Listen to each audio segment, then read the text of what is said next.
특히 파리 월드컵에서 외계인 웬반야마와 에페탑 고베어가 버틴 프랑스를 상대로 29득점, 7리바운드, 6어시스트로 일본을 이끌면서 연장 접전까지 갈 수 있었던 것은 아시아 국가로 봐도 믿기지 않는 경기가 아닐 수 없었습니다. 대한민국 농구의 꿈을 쏜다. 안녕하세요. 농구 원샷 노가리십니다. 오늘은 대한민국과 일본 농구의 엄청난 차이에 대해서 한번 다뤄보는 시간을 갖도록 하겠습니다. 지난 23-24 시즌까지 일본 B리그에서 뛰었던 대한민국 선수는 1부 리그의 이대성, 장민국, 양재민, 이현중, 2부 리그의 청기범, 박재현, 이정재, 3부 리그의 장문호, 전영준. 대표적으로 일본 B리그에서 2020 시즌부터 좋은 활약을 보이고 있는 양재민 선수가 있지만 B리그 첫 시즌을 보냈던 이대성, 장민국, 장문호는 한 시즌 만에 일찌감치 B리그에서 경쟁력을 완전히 잃고 KBL 국내 복귀를 한 상황이죠. KBL에서 좋은 활약을 보여줬던 선수들이었고 이대성 선수 같은 경우는 끊임없는 해외리그 도전으로 후배들에게 귀감이 됐었죠. 지난 B리그행도 해외 진출의 시발점이 되기를 기대하는 분들이 많았었는데 한 시즌 만에 국내 복귀는 꽤나 아쉬운 행보가 아닐 수 없었습니다. 반면 지난 시즌 KCC를 우승으로 이끌었던 알리제 존스는 일본 B리그의 가와사키로, 현대모비스의 알루마는 류큐에 사인을 하면서 한 시즌 만에 일본으로 돌아가게 됐습니다. DB에 몸담았던 나카무라 타이치는 B2, 2부 리그인 후쿠오카 라이징 제퍼의 새 둥지를 틀었습니다. 일본 농구는 짧은 시간 동안 가파른 상승 곡선으로 발전을 이루면서 아시아의 강호로 올라서고 있습니다. 유럽 강호들과 맞대결을 펼쳐도 자신들의 농구를 보여주면서 경쟁력을 쌓고 있고, 카와무라 유키, 토미나가 케이세이와 같이 NBA를 도전할 정도로 글로벌 경쟁력을 갖고 있는 선수들을 보유하고 있는 일본이라고 말할 수 있을 것 같습니다. 지난 시즌까지 NBA에서 나름 3&D 자원으로 쏠쏠한 활약을 보여왔던 와타나베는 B리그 전통 강호 치바제츠로 복귀를 했고, 필리핀 아시아쿼터 최고의 인기 상품 카이소토는 고시가야 알파스의 유니폼을 입게 되었습니다. 현재 아시아에서 가장 센세이션을 일으키고 있는 카와무라 유키에 대해서 잠시 이야기를 해보도록 하겠습니다. 올해 NBA G리그 소속팀 멤피스 그리즐리즈 산하에 있는 멤피스 허슬과 계약을 했죠. 올 시즌 프리시즌에 굉장히 인상적인 활약을 바탕으로 2A 계약을 체결했기 때문에 NBA 무대에서 최대 50경기를 뛸 수 있는 기회를 부여받게 되었다고 보시면 됩니다. 이미 지난 10월 25일 휴스턴과의 원정 경기에서 NBA 데뷔전을 가졌고, 일본인으로 역대 네 번째로 NBA 무대에 입성한 선수가 되었습니다. 일본 B리그에서 2019-20 시즌부터 지난 시즌까지 B리그 2개 팀에서 활약을 했고, 지난 2023년 피바 월드컵과 2024년 파리 월드컵에서 대활약을 바탕으로 NBA까지 진출하는 쾌거를 있었던 것은 아시아 국가로 봐도 믿기지 않는 경기가 아닐 수 없었습니다. 대한민국과 일본의 농구 수준 차이는 얼마나 날까요? 한국이 앞으로 50년 동안 일본을 못 이긴다? 약 10년 전 일본 야구 선수 이치로가 한국을 겨냥해 비아냥거렸던 망발이었는데 과연 농구 종목은 한국과 일본을 비교해보면 어떨까요? 단순히 프로농구를 비교해도 한국은 10개 팀을 보유하고 있고 일본은 무려 54개의 팀을 운영하고 있습니다. 저변 확대로만 봐도 꽤 차이 난다는 걸 알 수가 있고, 또 국가대표 팀만으로 봐도 이번 파리올림픽에서 맹활약한 일본 국가대표팀과 아시아 지역 예선 탈락으로 올림픽 무대조차 받지 못한 대한민국은 확실히 수준 차이가 꽤 있어 보입니다. 그러면 한국과 일본 리그는 어떤 점이 크게 다르게 운영되고 있을까요? KBL은 10개 팀, 단일 리그로 구성되고 있는 반면에 B리그는 B1, B2, B3, 즉 1, 2, 3부 리그로 나눠져 있고, 3부 리그는 별도 체제, 단일 리그로 운영되고 있습니다. B리그는 승강제를 시행하고 있고, 성적에 따라 팀이 상위 리그로 승격하거나 하위 리그로 강등되게 되어 있습니다. 1부가 24개 팀, 2부가 14개 팀, 3부가 16개 팀, 총 54개 팀으로 이루어져 있습니다.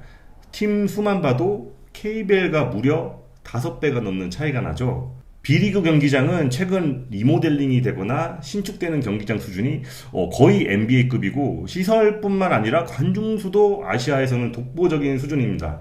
최근 KBL 팀들이 비시즌에 일본에 전지훈련을 가서 B리그 2부, 3부 팀들과 연습 경기를 하는 이유가 환경도 좋고 연습할 수 있는 상대팀도 수준별로 넘쳐나기 때문입니다. 가장 다른 점 중 하나는 KBL은 기업 소유로 운영되고 있기 때문에 팀명에 기업 이름을 사용하고 있고 일본 B리그는 각 지역을 연고로 운영하고 있다는 점입니다. 때문에 KBL은 팀 재정을 모기업에 의존해야 하고 모기업이 문제가 생기면 팀 재정에도 심각한 문제가 발생할 수 있습니다. 대기업 사태로 캐럿 구단이 문제가 굉장히 심각했었죠. 반면 B리그는 팀에서 직접 스폰서를 유치해서 재정을 관리하고 흑자 운영을 목표로 하고 있습니다. 대신 3년 이상 적자가 발생하면 강등되거나 해체될 수 있습니다. 하지만 B리그는 확실히 팀에 대한 소속감이 있죠. B리그는 팀을 응원할 때 드래곤플라이즈, 레이크즈, 브로윈즈와 같이 팀명으로 응원을 하는데 KBL은 오리온 했다가 캐럿, 소노 혹은 동부 했다가 기업명이 바뀌면서 DB 이런 거죠. 저는 개인적으로 스포츠는 연고지에 대한 소속감이 있어야 지역 스포츠 발전과 지역 팬들이 존재하다고 보는데 KBL은 그런 측면에서 굉장히 문제가 좀 심각하다고 볼 수 있습니다. 대표적으로 대구를 연고했던 오리온이 고향으로 야반도주 하기도 했고 최근에는 부산을 연고했던 KT가 수원으로 전주를 연고로 했던 KCC가 부산으로 옮기기도 했는데 작년 23-24 시즌에 이 두 팀이 챔피언 결정전에서 만났었습니다. 기존의 부산을 연고로 삼았던 KT를 상대로 KCC가 원정 같은 홈에서 우승을 했는데 저는 이건 지역 팬들을 좀 우습게 보는 행동이 아닌가라고 생각이 듭니다. 해외 스포츠나 국내 야구 KBO를 비교해봐도 사실 있을 수 없는 일이죠. 부산 롯데 자이언츠가 하루아침에 서울 롯데가 되면 과연 부산 팬들은 가만히 있을까요? 스폰서는 바뀔 수 있어도 지역 연고지가 바뀌고 그게 수도 없이 일어나고 있는 상황이라면 팀을 응원해야 되는 스포츠 문화에서 있을 수 없는 일이라고 생각합니다. 현재 KBL은 지역 정체성이 전혀 없고 지역의 팬덤을 만들기 굉장히 힘든 구조로 봐야 됩니다. KBL이 B리그의 실력도 밀리지만 흥행에도 밀리는 이유는 확실히 있습니다. KBL에서 화려하게 등장해서 신인왕까지 거머쥐었던 필리핀의 아바리엔토스는 지난 시즌 B리그에서 굉장히 부진했습니다. KBL에서 아시아 쿼터제 선수의 보수를 16만 달러, 하나약 2억 원으로 제한하면서 연봉 인상에 결림돌이 생기자 은퇴 선수로 공시 사실상 계약을 해지하고 KBL을 떠나 B리그로 진출을 한 거죠. 그렇게 옮긴 B리그 신슈 브레이브 워리어스에서 지난 시즌 득점 야투율이 급격하게 하락했을 뿐만 아니라 출전 시간도 많이 줄어들면서 스탯이 전체적으로 바닥을 쳤습니다. 대한민국 KBL과 일본 B리그 농구 수준 차이가 어느 정도일까요? 과연 선수들의 실력 문제만으로 치부할 수 있을까요? 전 아니라고 봅니다. 이번에는 각 구단과 선수들의 입장에서 한번 비교해 보겠습니다. KBL과 B리그가 벌어들인 수익 구조는 어떻게 다른지 여러분 혹시 알고 계십니까? KBL은 각 구단의 입장권 수익과 선수들의 초상권을 KBL 연맹에서 직접 관리하고 운영됩니다. 반면 B리그는 구단에서 직접 관리하기 때문에 선수들에게 더 많은 보상을 제공하고 있죠. 경기 방식과 시즌 운영에 대해서 비교해 보겠습니다. KBL은 10개 팀, 정규 시즌에 6라운드, 즉 6번씩 각각 붙기 때문에 총 54경기를 진행하게 되고 상위 6개 팀이 플레이오프에 진출해서 최종 파이널에서 우승팀을 가리게 됩니다.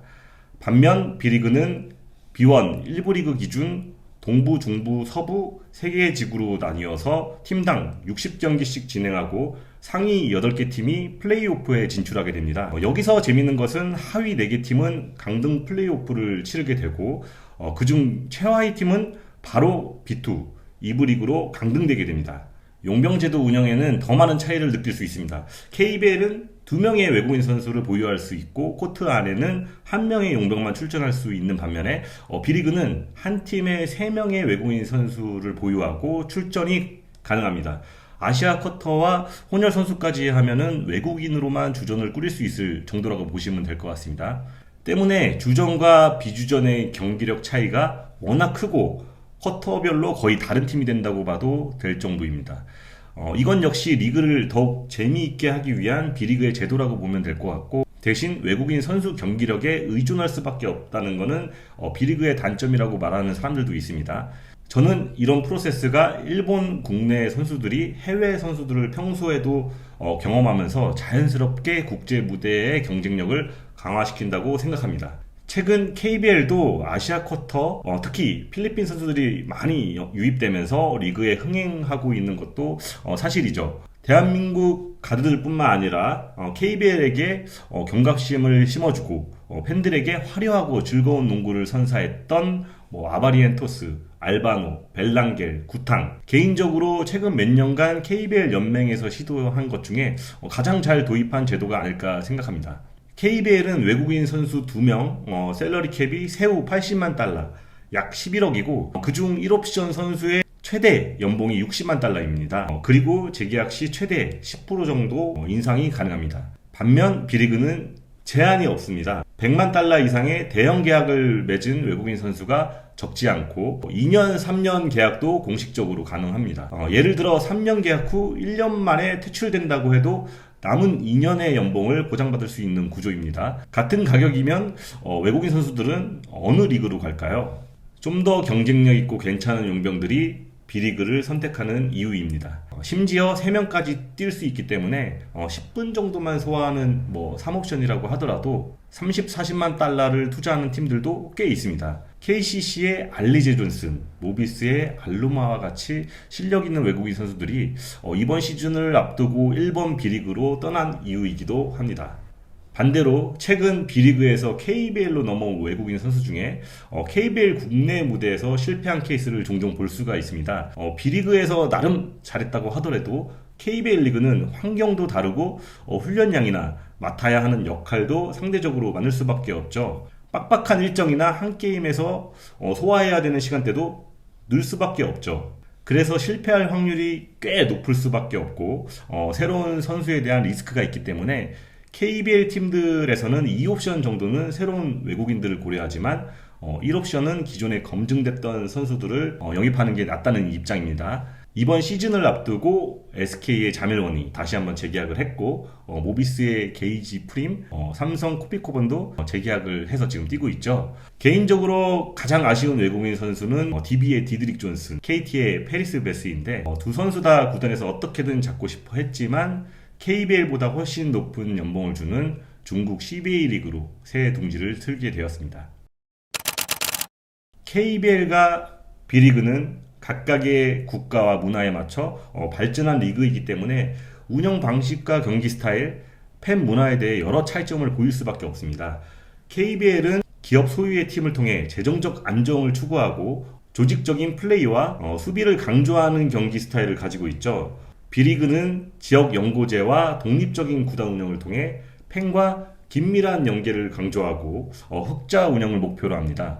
이러한 특징들은 두 리그가 각각 농구 문화와 팬들의 요구에 맞춰서 발전해온 결과라고 말할 수 있을 것 같습니다. 오늘은 KBL과 B리그를 서로 비교하고 비판하려고 썰을 푼 게 아니라 대한민국의 농구 발전을 위해서, 그리고 대한민국 농구가 일본 B리그뿐만 아니라 아시아 최고로 넘어서기를 기대하며 컨텐츠를 한번 준비해 봤습니다. 대한민국 선수들이 세계 무대에서 활약할 수 있는 그날까지 농구 원샷이 함께 하겠습니다. 대한민국 농구의 꿈을 쏜다! 농구 원샷!